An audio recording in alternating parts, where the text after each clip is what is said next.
신약성경 사도행전 2장 37절부터 41절까지의 말씀입니다.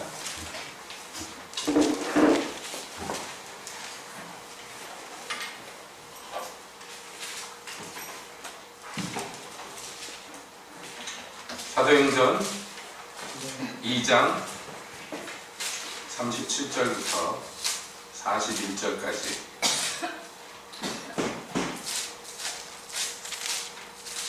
함께 보시겠습니다. 네. 저희가 이 말을 듣고 마음에 찔려 베드로와 다른 사도들에게 물어가로되 형제들아 우리가 어찌할꼬 하거늘 베드로가 가로되 너희가 회개하여 각각 예수 그리스도의 이름으로 세례를 받고 죄 사함을 얻으라. 그리하면 성령을 선물로 받으리니 이 약속은 너희와 너희 자녀와 모든 먼 데 있는 사람 곧 주 우리 하나님이 얼마든지 부르시는 자들에게 하신 것이라 하고 또 여러 말로 확증하며 권하여 가로되 너희가 이 패역한 세대에서 구원을 받으라 하니 그 말을 받는 사람들은 세례를 받으며 이날에 제자의 수가 3,000이나 더하더라. 아멘.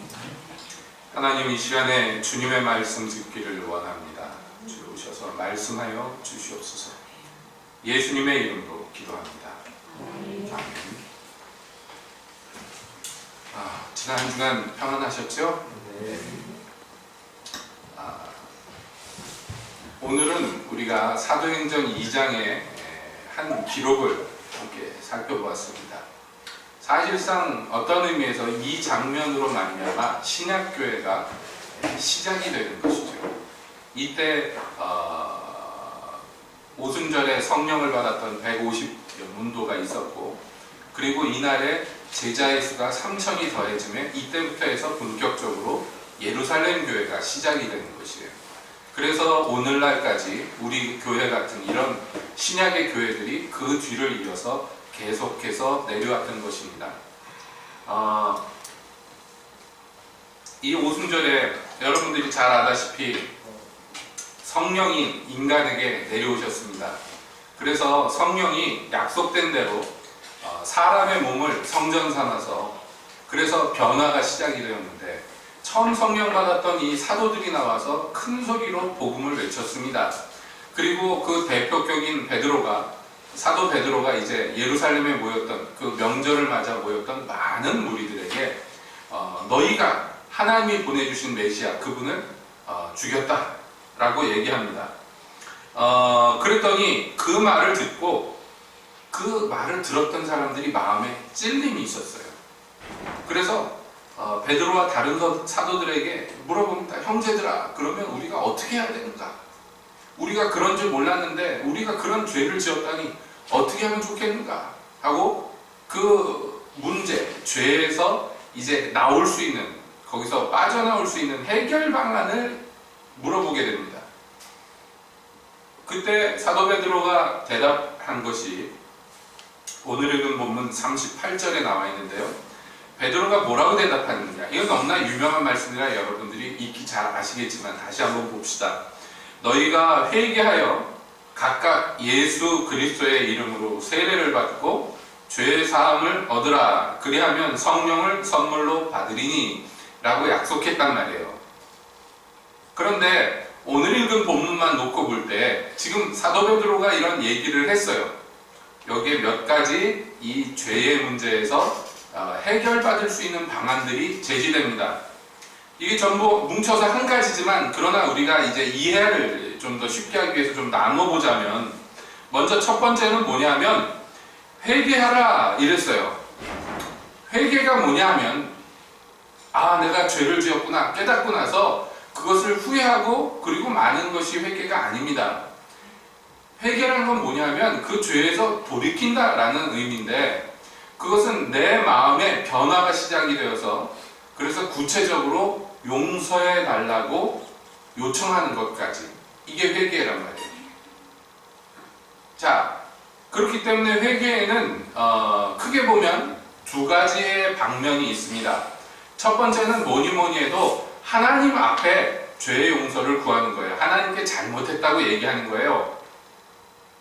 이거 굉장히 중요하죠. 무엇보다 중요합니다. 왜냐하면 사실은 회개하기 전까지 우리의 인간들의 형편이라는 것은 뭐냐면 자기가 죄인인지 모르고 살았단 말이에요. 죄인인지 누가 알습니까? 그냥 뭐 물론 아유 나는 참 죄인이야 이렇게 말은 할 수 있지만 진짜 이 죄인이라는 것을 인식할 때 이 회개라는 게 시작이 되기 때문에 사실 회개하기 전까지는 자기가 죄인인지 모릅니다. 교회를 밤낮 다녀서 교회에서 맨날 당신들 죄인이요 죄인이요 그러니까 그렇구나 내가 죄인이구나 하고 말아버리는 것이지 정말 심각하게 뼈저리게 내가 죄인이구나 하고 인식하기 전까지는 우리 아무런 인간들도 자기가 죄인인 것을 몰라요. 이게 문제입니다. 그래서 우리 기독교 복음의 시작은 무엇으로부터 시작한다 그랬어요? 여러분 특히 우리 장로교회에서 장로교의 가장 기본적인 교리, 믿는 바의 도리의 첫 번째가 뭐냐면 인간의 전적인 타락이에요. 인간의 전적인 타락이 모든 교리에 제일 먼저 우선으로 제시됩니다. 그러니까 우리 인간은 아무 가망이 없고 자력으로는 거기에서 구제될 수 없다. 이게 모든 복음의 기초입니다. 그렇기 때문에 이 복음에 구원받기 위한 이 도리에 있어서 이게 굉장히 큰 장애물이에요. 왜냐하면 누가 이런 얘기를 좋아합니다. 너는 가망 없어. 너는 죽어야 돼. 너는 죽을 수밖에 없는 죄인이야. 이런 얘기 듣는 걸 누가 좋아합니까? 그러니까 좋아하는 사람이 없으니까 예수 믿는 게 사실은 굉장히 힘들어요. 시작부터 이게 모든 거의 기초라고 그러는데 이 기초부터가 우리 마음에 안 들고 다리에 걸려 넘어질 만한 장애물이 된단 말이에요. 이런 거를 성경에서 뭐라고 그러냐면 십자가의 도에 거치는 것, 걸려 넘어지게 하는 것 이렇게 얘기합니다. 하나님께서 이렇게 장치를 해놓으셨어요. 근데 일부러 그런 게 아니라 사실이 그러니까 이렇게 하는 거예요. 사실은 사실이잖아요. 여러분 우리가 병원 가서 병을 치료받으려면 먼저 자기가 병들었다는 것을 알아야 됩니다. 그래서 우리가 어디가 몸이 이상하고 그러면 병원에 가가지고 의사에게 진단이라는 것을 받지요. 그런데 좋은 의사는 누구냐 하면 뭐 이러고저러고를 떠나서 맨 처음에 이 사람이 가진 병이 무엇인지를 정확하게 찾아내는 사람이 가장 좋은 의사예요. 치료는 나중에 얘기입니다. 어디가 어떻게 이상했는지 모르는 상태에서는요 아무 도움을 받을 수가 없어요. 그렇죠? 얼마 전에 제가 그런 얘기를 들었어요. 어떤 그 아이가 선천적으로 이상이 있어가지고 그 부모가요 별의별 치료를 다 했대요. 뭐 한국에서 할 수 있는 거 다 하고 누가 그런데 중국에 가면은 용하다 뭐 침 맞고 뭐 약 먹고 그러면 중국에서 나을 수 있다. 그래서 중국까지 가가지고 치료를 했는데 뭐 총 치료액이 뭐 4억인가 들었대요. 몇 년을 그렇게 치료를 하다가 치료가 안 된 거예요. 그 몸에 이상이 낫지를 않아가지고 걷지도 못하고 열 몇 살이 되도록 뭐 그렇게 살았다는데 한국에 와서 물리치료를 받는데 어느 물리치료사가 이거는 장애가 아니고 뭔가 이 병이 있는 것 같다. 이거 어디 가서 어떤 분한테 진단받아봐라. 그러면서 누굴 소개를 해줬대요. 그래서 어느 병원 가가지고 그 의사 선생님한테 갔더니 병명을 찾아낸 거예요. 그래가지고 치료를 시작했는데 치료를 시작한 지 얼마 되지 않아서 멀쩡해졌대요. 그때부터 생전에 걸어다니지도 못하던 아이가 일어나서 걸어다니고 정상적으로 온몸이 치료됐다. 그런 얘기를 들었습니다. 그러니까 뭐냐 하면 이 진단이 중요해요. 제가 그 얘기를 듣고 그 진단이 중요하지. 그러면서 무슨 생각이 들었냐면 얼마 전까지 그 우리나라에서 아주 뭐 우리나라뿐만 아니라 세계적으로 나름 히트를 쳤던 그 의학 드라마 중에 하우스라는 드라마가 있었어요. 보신 분은 이해가 되시겠습니다만은 의사 이름이 하우스라는 의사인데 이 사람이 성질도 굉장히 괴팍하고 아주 인간적으로 못돼 처먹은 인간이에요. 그런데도 불구하고 병원에서 애지중지하는 건 뭐냐면 아무도 진단할 수 없는 병을 이 사람이 찾아내는 거예요. 매일 얘기가 뭐냐면 분명히 이상이 있고 막 죽어가는데 뭐 때문에 그런지 모르는 환자들이 와서 이 사람한테 와가지고 이렇게 진단받고 저렇게 진단받아서 결국엔 병을 찾아내서 치료받는 얘기가 매회가 계속되는데 그거를 몇 년을 했어요. 그만큼 그 진단이라는 게 중요하다는 것이죠. 자, 얘기가 좀 길어졌습니다만은 우리의 영적인 문제도 똑같습니다. 우리가 진단을 받아야 되는데 왜 내 인생이 이런지, 왜 내게 이런 문제가 끊이질 않는지, 그리고 이렇게 문제 가운데 고통받고 고민하며 살다가 결국에는 비참하게 죽을 수밖에 없고 죽은 다음에 어떻게 되는지도 몰라요. 이게 인생의 흐름이에요. 이 문제를 어떻게 해야 되는가? 아무도 몰라요. 해결할 수가 없어요. 해결은 못하고 진단도 안 돼. 왜 이런 일들이 일어나는지에 대해서. 진단이 안 되기 때문에 이런 소리하고 저런 소리하고 그럽니다. 유일하게 진단을 내려주실 수 있는 분이 누굽니까? 하나님이에요. 그러니까 하나님께 가면 진단뿐만 아니라 치료까지 받을 수 있어요. 다 나을 수 있어요. 그래서 하나님이 그런 사람들을 진단하셨는데 이 사람이 죽음에 이르게 되는 모든 문제의 근원이 무엇이라고 얘기하는 거예요? 죄라고 얘기하는 거예요. 죄. 그래서 그 진단을 받아들이면 살 수 있어요. 근데 내가 무슨 죄가 있다 그래? 그러면 못 사는 거예요. 그 진단을 받아들인 사람이 그 진단, 하나님이 말씀하시는 진리, 즉 나는 가망 없는 죄인, 나는 절망적인 상황의 인간이라는 것을 받아들였을 때 그 사람이 어떻게 반응해야 됩니까? 이 첫 번째 반응이 회개예요. 회개. 저도 그랬습니다. 아시다시피 저도 어렸을 때부터, 아니 태어나면서부터 교회 생활을 했기 때문에 교회 안에서 자랐고 기독교 무당 안에서 컸기 때문에 이렇게 뭐 예배드리고 뭐 예수님하고 하나님하고 사는 게 그냥 정상적인 평범한 삶인 줄 알고 살았어요. 예.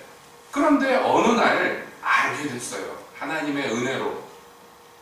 아무것도 그런 생각을 전에 해본 적이 없는데 어느 날 주님이 알게 하셨는데 바로 내가 죄인이라는 것을 알게 하셨어요. 그것을 알게 된 날, 누가 가르쳐 주지도 않았는데 참 불행하죠? 교회를 10수년 다녔는데 아무도 저의 병에 대해서 얘기를 해준 사람이 없고 내가 병들었다는 것도 가르쳐 준 사람이 없었어요. 교회 안에서. 그냥 그렇게 신앙생활하면 된다고 그랬어요. 그냥. 그래서 그런 줄 알았어요. 근데 그게 아니에요. 그렇게 해서는 죽는 거예요. 교회만 왔다 갔다 해서는 기독교인으로 살아서는 안 되는 거예요. 뭔가 근본적인 해결이 필요했어요. 저는 그런 문제가 있는지도 몰랐어요. 주님의 은혜로 그날 알게 됐습니다. 내가 죄인이라는 것을. 그것도 해결할 방법이 없는 막막한 죄인이라는 걸 알게 됐어요. 그래서 처음으로 했던 게 뭐냐면 나를 용서해 주세요 하고 주님 앞에 나갔던 것이에요. 이게 회개입니다. 그때 그날 주님께 용서함을 받고 저는 새로 태어났습니다. 그래서 그저 교회만 다녀 기독교인이 아니라 정말 그리스도인이 되었어요. 지금 여기 사도 베드로가 예루살렘에서 사람들에게 말한 일이 제게도 이루어진 것이에요. 아마 제 말을 듣는 동안에 여러분들 중에도 그래 나도 그랬지 하는 분들이 있을 거예요. 그러나 난 그런 적이 없는데 나는 그런 적이 없는데 그런 분들은요 이 심각하게 오늘 이 말씀을 들어야 합니다. 여기 예루살렘 사람들이, 예루살렘에 모인 사람들이 지금 오순절이라는 명절에 모였는데 요 명절 전에 50일쯤 전에 명절이 또 있었는데 그 명절이 뭐냐면 6월절이라는 명절이었어요. 근데 그 6월절 명절에 어떤 일이 일어났느냐? 불과 2달도 더 전의 일이에요. 2달도 채 안 되는 일이에요. 그때 어떤 일이 일어났냐면 예수를 죽여라 했어요. 그래서 예수님이 죽었어요. 십자가에서 억울하게 이 사람들 때문에. 그리고 자기들이 잘못한지 몰랐어요. 예수님은 십자가에 못 박아놓고 그 밑에서 깔깔대고 웃고 손가락질하고 놀렸어요. 그 사람들이 이날 사도 베드로의 얘기를 듣는데 그런즉 이스라엘 온 집이 정령할지니 너희가 십자가에 못 박은 이 예수를 하나님이 주와 그리스도가 되게 하셨느니라 하는 얘기를 듣고 그렇구나 우리가 하나님이 보내신 그리스도를 십자가에 못 박았구나 하는 것을 깨달았어요. 자기들의 죄의 본질을 깨달았어요. 그래서 마음에 찔렸어요. 이게 은혜란 말이에요. 그 악독하던 인간들이 자기들이 저지른 짓을 비로소 깨닫게 된 거예요. 알게 된 거예요. 여러분 왜 10대들의 범죄가 무섭다고 하느냐면 얘네들은 범죄를 저질렀는데 이게 죄인지 모른단 말이에요. 예? 친구들을 막 때리고 인간을 할 수 없는 짓들을 하는데 이게 나쁜지 잘 몰라요. 인식을 못하는 거예요. 어려서 그래요. 그 죄인들이 그렇단 말이에요. 예수님을 죽여놓고 몰라요. 뭐 하는 짓인지 몰라요. 자기들이. 그래서 예수님이 십자가 위에서 기도하신 거예요. 하나님, 저들의 죄를 용서해 주십시오. 저들은 자기들이 무슨 짓을 하는지 알지 못합니다. 그래서 이 죄를 깨달은 사람들에게 말하는 거예요. 죄를 깨달았으면 회개하라고. 회개하라고. 자, 그래서 하나님께 이 문제를 들고 나가서 이것을 해결해 주십시오, 용서해 주십시오 하는 회개를 했을 때, 그럼 회개 다음엔 어떤 게 따라 나오느냐 하면 각각 예수 그리스도의 이름으로 세례를 받고 죄사함을 얻으라 이렇게 나와요. 회개하면 죄를 용서함 받지요. 그러면 죄를 용서받고 끝나는 게 아니라 내가 죄를 용서받은, 전에는 죄인이었으나 이제는 회개하여 용서받은 사람입니다 하는 표시로 세례를 받으라는 거예요. 제 예수 그리스도의 이름으로 세례를 받는데 어떻게 받느냐면 각각 받는 거예요. 이 각각이 뭐냐면 단체로 무더기로 우리가 다 잘못했습니다 한 100명쯤 가가지고 우리가 다 잘못했습니다 그래 놓고 그냥 넘어가는 게 아니란 말이에요. 한 사람 한 사람이 자기가 못 박은 예수님 앞에 가서 죄 용서를 받아야 되는 거예요. 한 사람 한 사람이 자기가 죽인 예수님 앞에 가서 직접 죄 용서를 받아야 되는 거예요. 그리고 죄 용서를 내가 받았습니다 하는 표시로서의 세례를 받는 것입니다. 그래야하면 비로소 한 사람의 그리스도인이 될 수 있고, 그런 사람들에게 하나님께서 성령을 선물로 주신다고 약속하셨어요. 이게 구원의 도리입니다. 구원받는 방식입니다. 자, 그런데 오늘 이 말씀을 우리가 함께 살펴보는 것은 이유가 있습니다. 우리가 이 구원의 도리에서 벗어나면 안 되고 이것을 깨달아야 되기 때문에 이 말씀을 보기도 합니다만, 또 한편으로는 어떤 슬픈 이야기를 제가 들었기 때문에 더더욱 이 말씀을 우리가 함께 살펴봐야 되겠다, 그런 생각이 들었어요.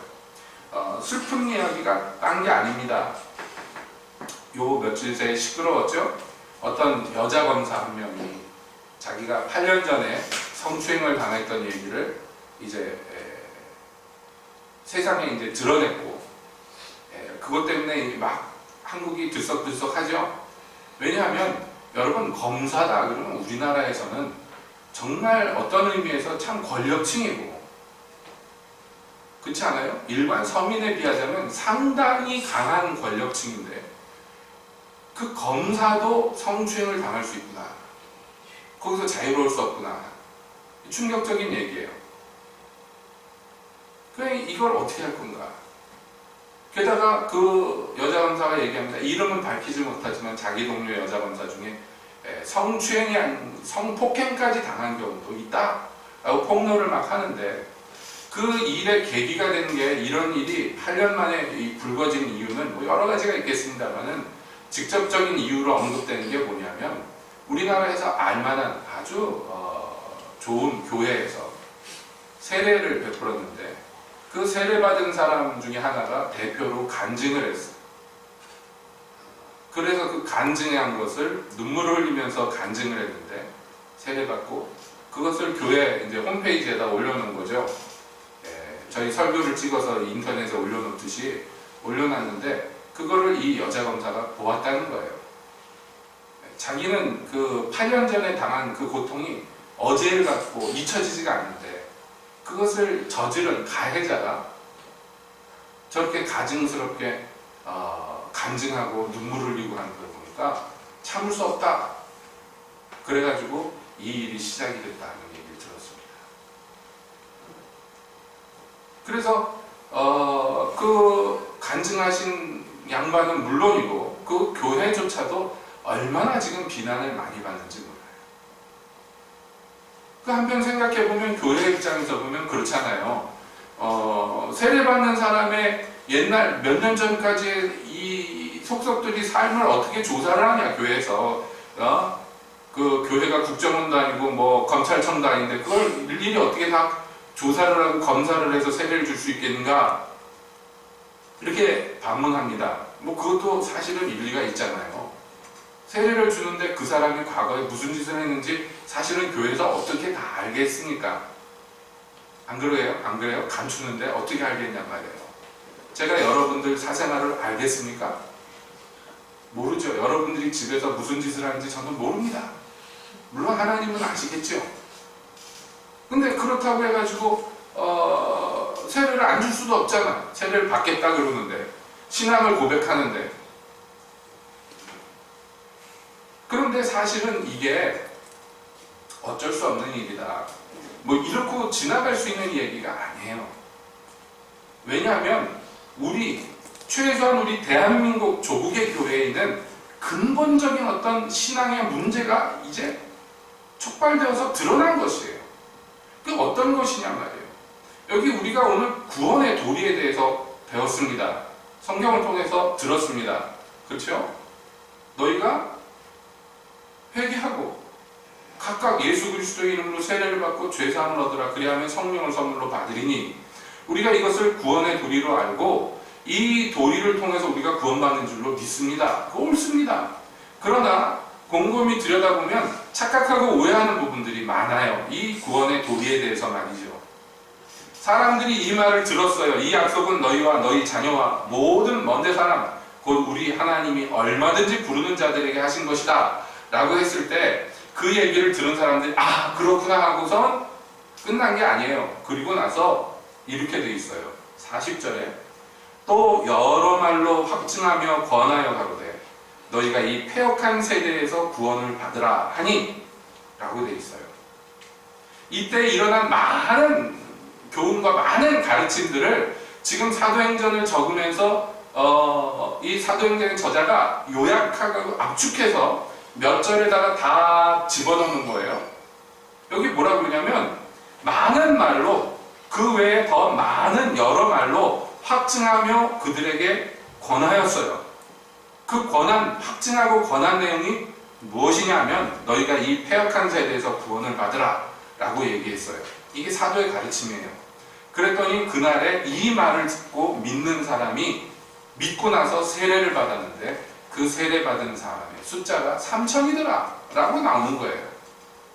그러니까 우리가 이 세례라는 것을 이해를 잘 해야 됩니다. 세례가 뭐냐? 교회에서 행하는 의식 중에 하나죠. 중요한 성례입니다. 그러면 여러분께 한번 질문해 볼게요. 어떤 사람이 예수님을 믿었는데 세례를 안 받았어. 그러면 천국에 갑니까? 못 갑니까? 예? 대답 잘해야 돼요. 이런 거 대답 잘못하면 이단되는 거잖아요. 그렇죠? 실제로 세례를 안 받으면 지옥에 간다고 가르치는 교파가 있잖아요. 단순하게 얘기하자면 천주교에서도 그렇게 가르치고 우리 개신교 종파 중에서도 이 세례에 대해서 그분들은 이제 세례를 침례로 받는 것을 강조하고 침례를 굉장히 중요하게 여기죠.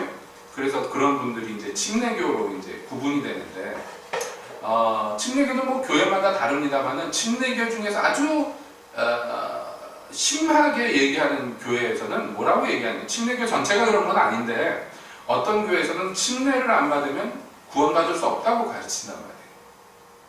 그렇게까지 얘기를 합니다. 또 어떤 사람들은 예를 들어서 장로교에서 세례받은 거 그거 무효로 아무 효과 없다고. 그래서 장로교에 있다가 침례교로 오면 세례를 받아야 된다고 이렇게 가르치는 교회도 있고요. 또 어떤 데에서는 침례를 받았어도 잘못 받은 침례는 소용이 없다. 그러면서 성경을 딱 들이대는데 오늘 우리가 읽은 성경에 뭐라고 돼 있어요? 예수 그리스도의 이름으로 세례를 받으라 이렇게 돼 있잖아요. 그러니까 보통 교회에서 세례 줄 때 뭐라 그럽니까? 성부와 성자와 성령의 이름으로 세례를 준 거 꼭 안 된다는 거예요. 잘못됐다는 거예요. 예수님의 이름으로만 세례를 받아야 된다는 거예요. 라고 하면서 그 전에 받았던 세례고 침례고 다 전혀 인정해주지 않고 새로 우리 교회에 온 이상 예수님의 이름으로 새로 세례를 받아야 된다 해가지고 새로 이렇게 그렇게 하는 데도 있어요. 그러니까 그렇게 가르치는 데에서는 뭐냐면 구원의 요건에 이 세례를 집어넣는 거예요. 그러나 우리가 복음을 알지만은 세례가 구원의 조건은 아닙니다. 예? 그렇다고 해서 그러면 난 어차피 뭐 믿고 구원받으면 되니까 세례 필요 없어 라고 얘기해도 안 돼요. 왜냐하면 여러분 이 세례가 얼마나 의미가 있느냐 하면 과거에 말이에요. 과거에 저 러시아가 공산주의 국가일 때 예? 공산주의 국가일 때 저 시베리아 같은 데서 예수 믿는 사람들이 몰래 세례를 받는데 그거 저기 제가 예전에 그 선교 자료집 같은 데서 보면요 정말 그 사진으로 찍어놨는데 풍경만 봐도 추워. 한겨울에 그 엄동설 안에 시베리아 그 추운 데서요 사람들이 어디서 이렇게 가운 같은 걸 만들었는지 하얀 옷들을 입고 그 얼음 강을 깨고 들어가가지고 거기서 침례를 받습니다. 모여가지고. 근데 왜 그러냐면 이렇게 추운 날 나가야지 경찰들이 안 온다는 거예요. 한적한데 경찰들한테 안 잡혀가려니까 한적한데 멀리 나가서 사람들이 안 올 만한 날씨에 추운 날씨에 얼음을 깨고 그 물에서 세례를 받아요. 왜냐하면 그 사람들에겐 그렇게 수고할 가치가 있어요. 이 세례라는 게 그렇게 가치가 있어요.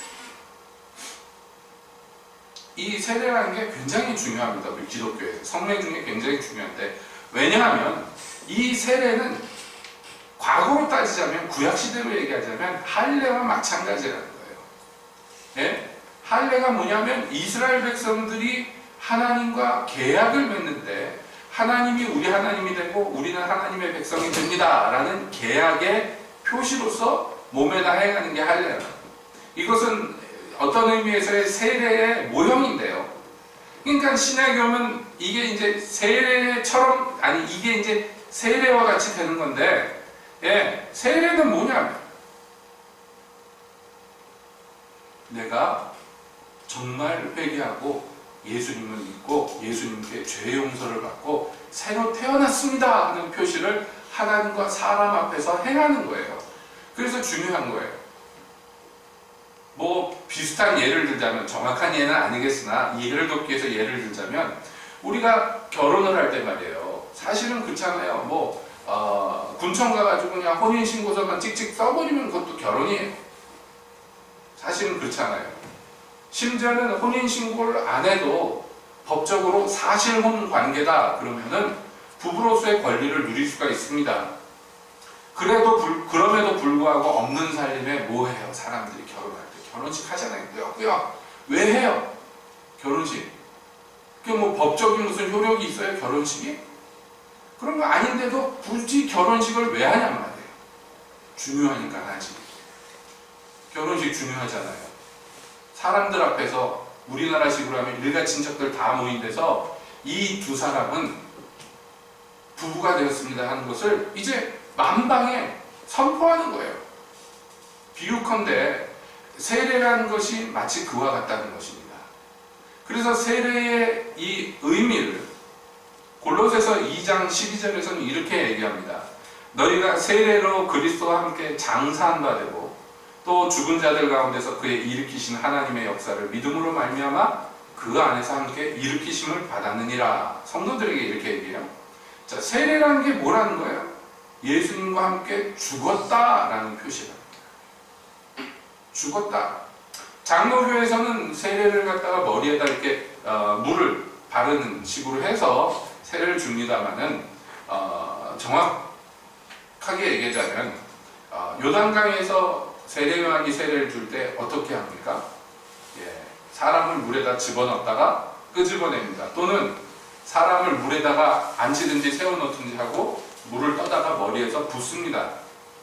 어떤 방식으로 하든지 여기에 영적인 의미는 같은데 뭐냐면 이 사람의 옛 사람은 이 물에 빠져 죽어서 떠내려갔다는 의미예요. 이게 세례의 영적인 의미입니다. 물에 들어가서 이 물이 나를 정화시켜주는 게 아니에요.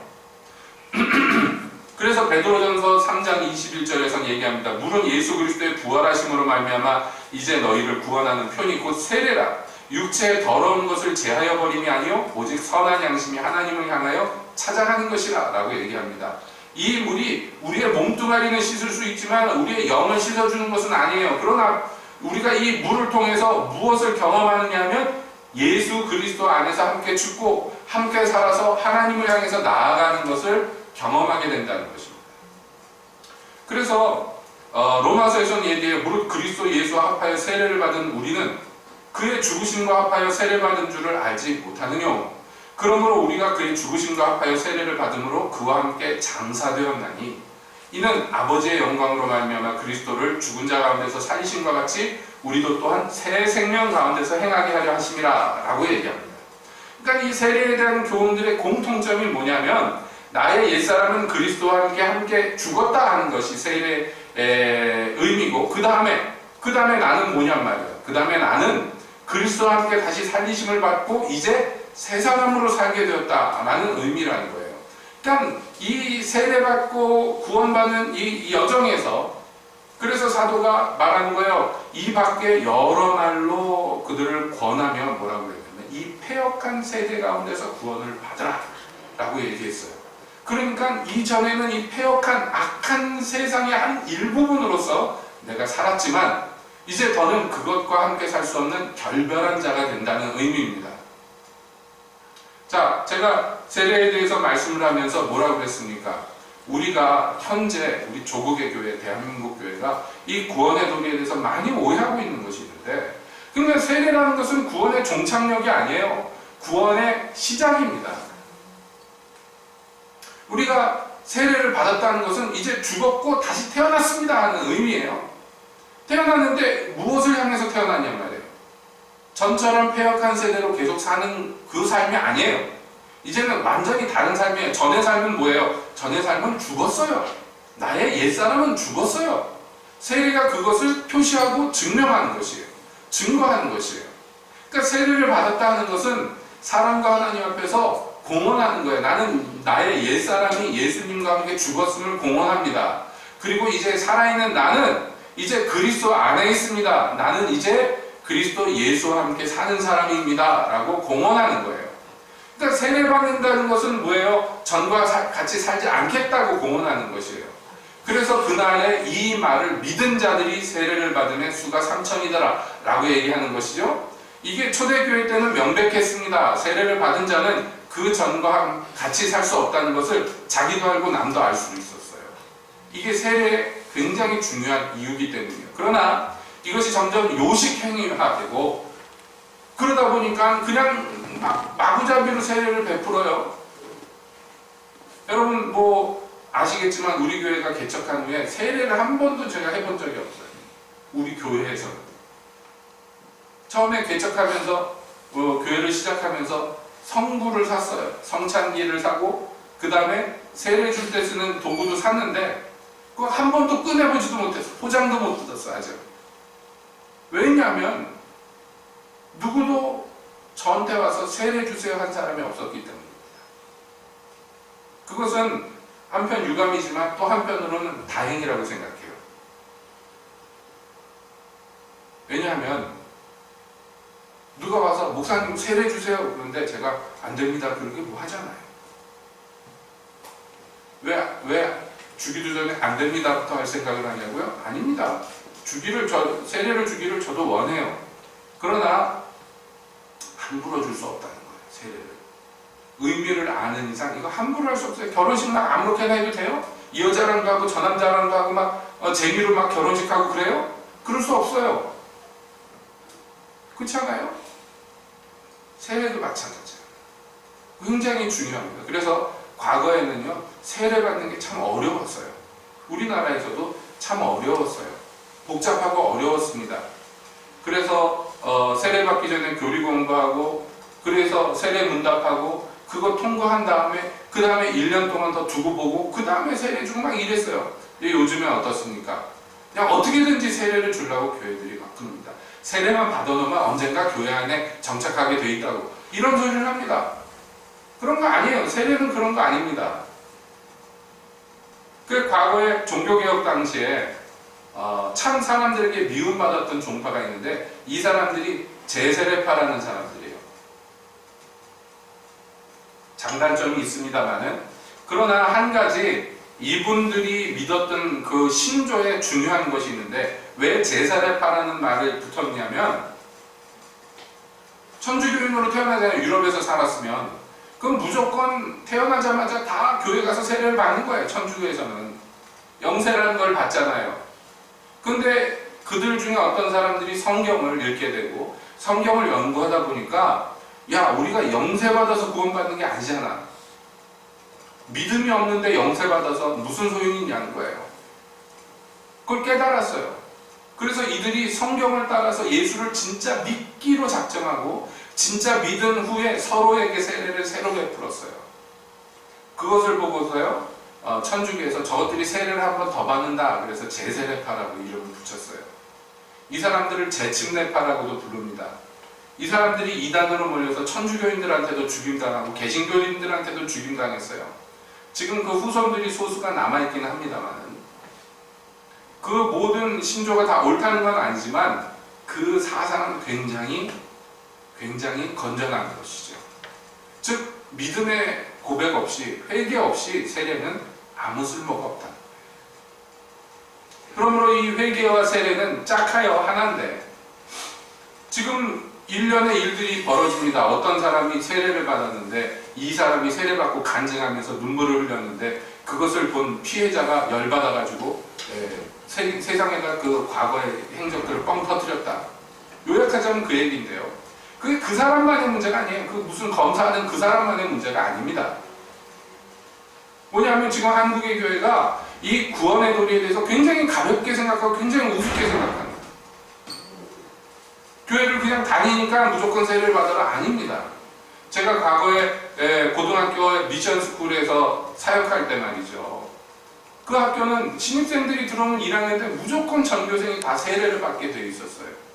그런데 절에 다니던 애들, 뭐 다른 종교에 있던 애들이 와가지고 세례 받으라면 받겠습니까? 그러면요 담임 선생님들이 막 이 자기 반 전체가 세례 못 받은 세례 받는다 신청 안 하면 엄청나게 깨지는 거예요 교무실에서. 그러니까 죽으라고 애들을 압박하고 회유하고 그래가지고 결국에는 전교생이 세례를 다 받아요. 매년 그런 학교였어요. 그래서 그게 굉장히 큰 행사였습니다. 그 당시 제 기억에 1800명 정도 됐어요. 한 학년이 아이들이.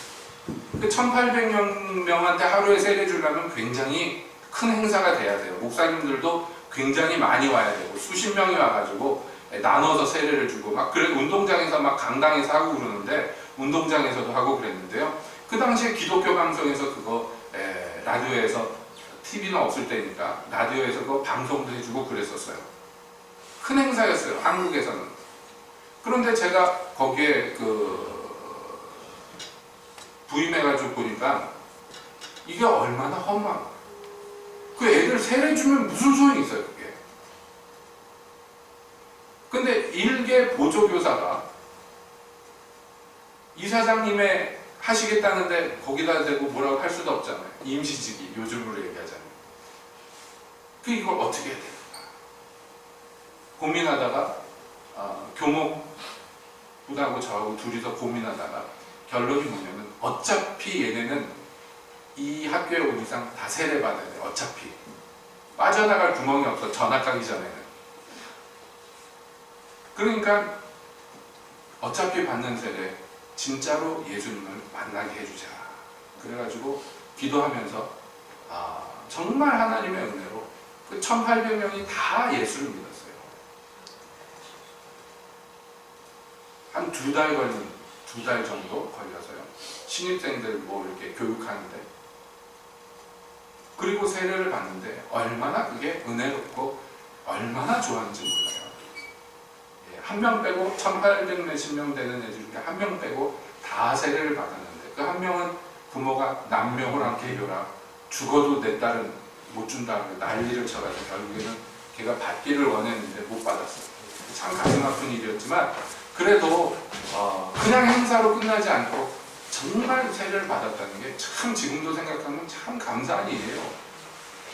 세례가 그렇게 중요한 건데 지금 우리나라에서는 이게 엉망진창이 돼서 그냥 무조건 어떻게든지 한 명이라도 더 설득해서 받게 하는 게 중요한 일이 되고 있어요. 그래서 부교육자들이 또 이 일들을 얼마나 압박을 받는지 몰라요. 특히 학생부 맡고 있을 때 저도 경험을 해봐서 압니다. 어떻게든지 애들을 꼬셔서 이번에는 세례를 받게 해야 된다. 그게 참 난감하고 쥐가 받기 싫다고 그러는 애를 신앙도 없는 애를 붙잡아다가 세례를 줘야 돼. 목사님이 명령했으니까 하게 돼야 돼. 여러분 이거 참 난감하잖아요. 그러다 보니 세례는 있는데 뭐가 없어요? 진정한 의미의 회개가 없는 거예요. 회개하고 그리고 예수님 앞에 나가서 죄사함을 받으면서 세례를 받아야 되는데 세례만 남아있고 나머지는 다 없어져 버렸어요. 극단적으로 얘기하자면 그렇게 세례를 하니까 세례받은 감격에 눈물을 흘리면서 간증하지만 피해자들은 가슴에서 피를 흘리고 있는 거예요. 과거에도 말씀드렸습니다마는 우리나라 유명한 소설 하나 영화 돼가지고 몇 년 전에 시끌시끌했었죠. 밀량이라고. 그 내용이 저는 영화는 보지 않았습니다만 책 내용을 아니까 제가 그 내용을 처음 접하면서 한숨을 쉬었던 내용이 그거예요. 자기 딸을 유기해서 죽인 범인이 붙잡혀서 감옥에 갔는데 엄마가 미치는 거예요. 그러다가 나중에 이 어머니가 전도를 받고 교회 가가지고 기도하면서 마음에 안식을 얻고 그 사람이 기독교인이 아니니까 작가가 기독교적으로 쓴다고 썼지만은 진짜 뭐 제대로 쓴 건 아니죠. 그럼에도 불구하고 이 어머니가 용서할 마음, 그 범인을 용서할 마음이 생겼어요. 그게 얼마나 대단합니까? 그 용기를 내서 감옥에 가서 그 범인을 면회하러 갔는데 범인이랑 아는 사이예요. 자기 동네에 있는 청년이에요. 옛날부터 알던 애예요. 그러니까 더 기가 막히잖아요. 범인한테 가가지고 용서하겠다고 그러려고 갔는데 이 범인이 간증을 하는 거예요. 내가 여기 들어와서 예수님을 믿고 회개해서 하나님한테 용서받았다고. 이 엄마가 더 미쳐버렸어요. 내가 용서하는 안 했는데 하나님이 무슨 권리로 용서를 하냐. 그래서 결국에 이 엄마가 자살하면서 끝나요. 영화는 어떻게 되는지 몰라요. 이게 세상에서 기독교를 보는 시각이에요. 오늘날 저것들은 사람한테 잘못해놓고 하나님한테 용서받았으면 땡이라고 그러네. 세상에서 이렇게 얘기한단 말이에요. 뭐가 문제입니까? 회개 안 하고 기독교에 들어온 사람들이 문제란 말이에요. 진정한 회개는 뭐냐면 진정한 회개는 뭐예요? 여러분 삭개와 같이 하는 거예요. 예수님한테 뭐라고 그랬느냐? 예수님 만나서 너무 기뻐요. 그런데 그러고 끝났습니까? 아닙니다. 내가 내 재산의 반을 가난한 사람들 나눠주고 네 것이든지 억지로 뺏은 것이 있으면 4배를 갚아주겠습니다. 그랬어요. 시키지도 않았는데 이런 꼭 4배를 갚아야 회개라는 얘기가 아니에요. 무슨 의미인지 아시겠죠? 하나님 앞에 나가서 용서를 받아야 되고 또한 사람에게 저지른 짓도 용서를 구해야 돼요. 이게 별개의 것이 아니에요. 별개의 것이 아닙니다. 회개란 건 그런 것입니다. 폐역한 세상에서는 그렇게 하지 않아요. 그러나 우리는 그 세상에서 나왔잖아요. 지금 세간에 문제되는 이 성폭력이나 성추행 이게 다 뭐냐면 권력형 폭력이잖아요. 예. 이게 성 문제지만 사실은 더 심각한 건 권력형이에요. 자기보다 밑에 있는 사람, 나는 갑이고 을인 사람한테 여러모로 폭력적으로 나타나는데 특히 다른 성일 경우에는 그게 성폭력이나 성추행으로 나타나는 것이죠. 이게 세상에선 그렇게 한단 말이에요. 세상에선. 근데 예수님은 제자들에게 뭐라고 얘기하셨느냐면 세상에서는 강한 자가 약한 자를 늑탈하고 높은 자가 낮은 자 위에 군림하지만 그러나 너희 중에서는 그렇지 아니하니 라고 했어요.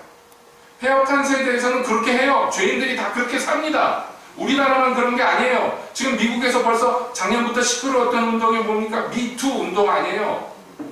예, 알만한 사람들이 유명한 여성들이 내가 과거에 이렇게 성폭력, 성추행을 당했는데 나도 그럼 나와가지고 미투 아니에요. 그래서 지금 존경받았던 유명한 남자들이 얼마나 지금 욕을 보고 있습니까? 알고 보니까 그런 사람들이 다 성폭력, 성추행을 저질렀더라. 그래서 지금 시끌시끌하잖아요. 우리나라만 그런 게 아니라 이게 인간 본성이 그래요. 강한 자가 약한 자에게 어떻게든지 굴리 말라고 그러고 어떻게든지 못되게 굽니까? 이게 죄 때문에 그래요. 죄성이라서. 그러나 이 패역한 세대에서 구원받은 자들은 이와 달라야 돼요. 너희 중엔 그렇지 아니하니 너희 중에서는 강한 자가 약한 자의 종이 되고 높은 자가 낮은 자를 섬기느니라. 이게 하나님 나라의 법칙이에요. 우리가 바뀌었단 말이에요. 이 세계가 바뀌고 법이 바뀌고 나라가 바뀌었어요. 이게 회개예요. 이게 구원입니다. 전에 살던 대로 살지 않아요. 왜냐하면 전에 그 사람은 죽었기 때문입니다.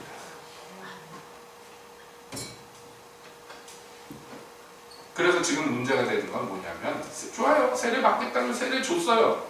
근데 왜 간증을 시키냐면 지금 막 세례 받은 사람한테 간증 못하는 게 아니라 간증할 수 있어요. 그러나 사석에서 하는 것하고 예배당 앞에 나와가지고 공식적으로 간증하는 것하고는 전혀 차원이 다른 문제예요. 여러분 성경에 분명히 원리 원칙이 있잖아요. 교회에서 일꾼 세울 때 어떻게 하라고 그랬어요? 이제 막 입교한 자들은 시키면 안 된다.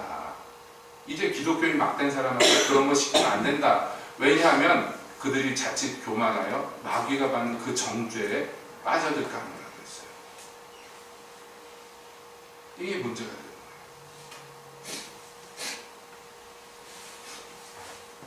자, 말씀을 정리합니다. 여러분, 우리가 오늘 성경을 통해서 이 본 구원의 도리 정말 마음에 새기시고 다시 한번 권면드리는데, 내가 아직 이 구원을 경험하지 못하고 맛보지 못했다 하는 사람들은 명심하시고 또 명심하세요. 여러분의 죄가 예수님을 십자가에 못 박았습니다. 내 죄가 예수님을 십자가에 못 박았습니다. 다른 옛날 어떤 유대인들이, 로마 군인들이, 물론 그들이 직접 자기 손으로 저질렀지만, 그러나 본질상 예수님이 십자가에 못 박힌 것은 약해서, 힘이 없어서가 아니에요. 내 죄를 해결해 주려고 십자가에 못 박히셨어요.